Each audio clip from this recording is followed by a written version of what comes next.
If you're new to sports design, here are the 5 most important Photoshop skills that you should prioritize learning. If you nail down these 5 concepts, I promise you your sports graphics are going to start to look better. You can go from beginner to intermediate to expert fairly quickly if you just focus on prioritizing these 5 skills. The first thing you have to learn, especially anyone starting from scratch, learn how to cut out a player. Player cutouts are kind of the foundation of sports design. You're going to be cutting out a ton of players from a ton of different photos. Know how to make like really crisp, clean cutouts and take the time to really develop that skill. When it comes to cutouts, it's really just about the edges. We don't want to see any remnants of the photo that you cut out the player from. You don't want to see any roughness on the edges. They should be crisp, clean, smooth, and kind of going hand in hand with learning how to cut out a player is just learning about masks and masking in Photoshop. The concept of masking is just hiding or revealing parts of a certain layer. When it comes to cutting out a player, you're basically hiding all of the background stuff, just showing the player cut out. But with masks, you can also fine tune that selection even more. So like if you cut out the player and you have some rough edges, you can go in with a black brush and mask out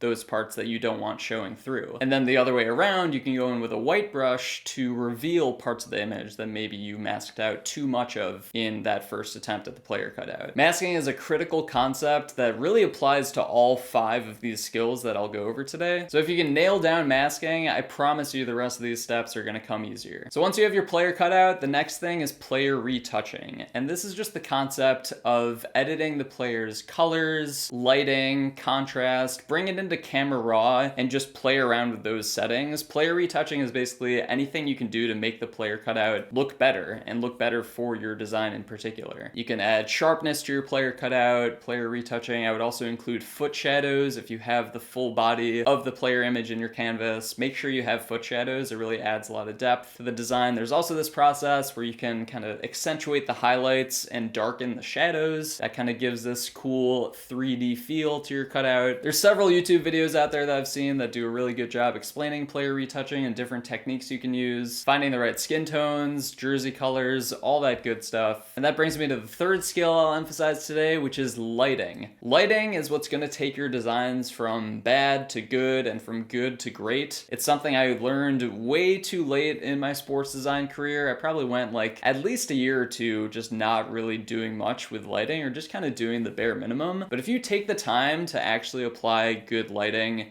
to your player cutouts and just the concept of like matching the background lighting to your player, it just makes the graphic feel so much more cohesive. It really lets you put the player in a certain scene. Lighting and color are kind of the 2 main concepts that you need to blend a player into any canvas. Now this applies to photo manipulations, which is the concept of combining a bunch of images together, taking like a desert image, for example, and putting your player in that scene. But also just like more normal flat backgrounds, lighting is still just as critically important. And if you're starting from scratch with just a plain background, an easy thing you can do is just drop a gradient overlay on that solid color and basically pick a direction you want the light coming from. Once you have that direction, like we'll use the top right corner in this example, you can then have the light affecting your player cutout from that angle. So you can brighten up the right side of your cutout, darken the left side, and really make it reflect what the background is showing, how the background lighting is applying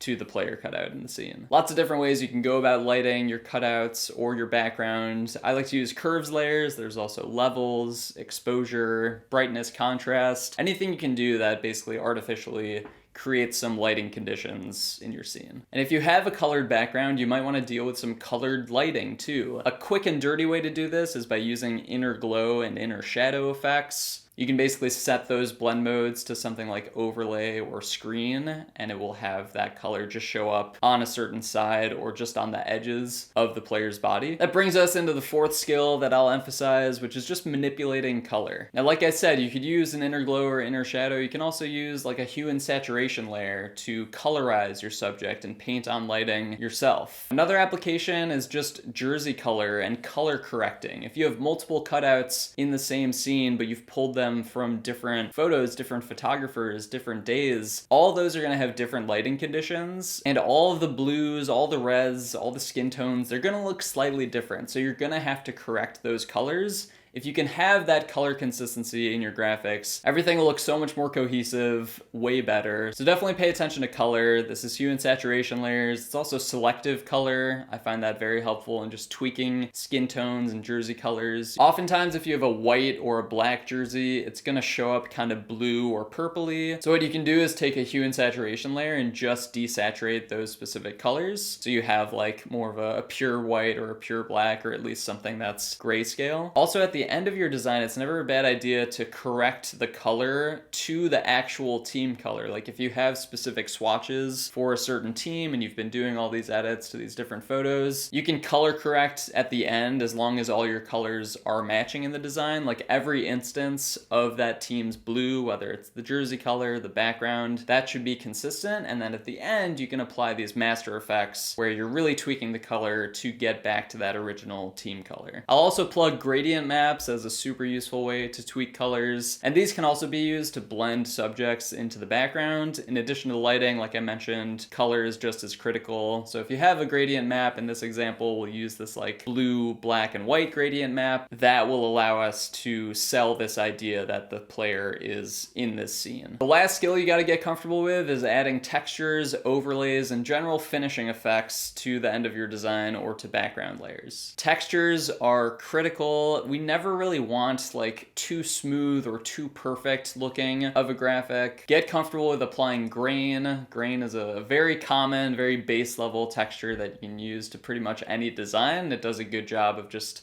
blending the whole thing a little bit more, especially when you have multiple elements. I also want to highlight the importance of using blend modes. You don't have to understand all of them so well. Like blend modes, I think the key is just experimenting and see what works, but you should have a general idea of like how to apply certain textures. If you have a mostly black texture, for example, that has white detail on it, you should know that you're going to want to use something like the screen blend mode or something in that category to apply the effect most cleanly. And with general finishing effects, I would always recommend bringing your whole design into camera raw filter at the very end, playing with those settings, playing with the colors in there. Experimentation is such a critical part of my process, of many designers' process. Just at the very end, see what you can do, tweak the colors, tweak the lighting, tweak the contrast and sharpness. There's a lot of cool stuff that could come out of that process that you probably didn't think of before when you were just executing the composition that you initially set out to do. So that's all I have for you today. Again, those 5 skills: player cutouts, player retouching, lighting, manipulating colors, textures, overlays, finishing effects, that whole category. I wanted to go super basic with the poster in this video, really just a cutout thrown on a solid background. If you don't understand lighting,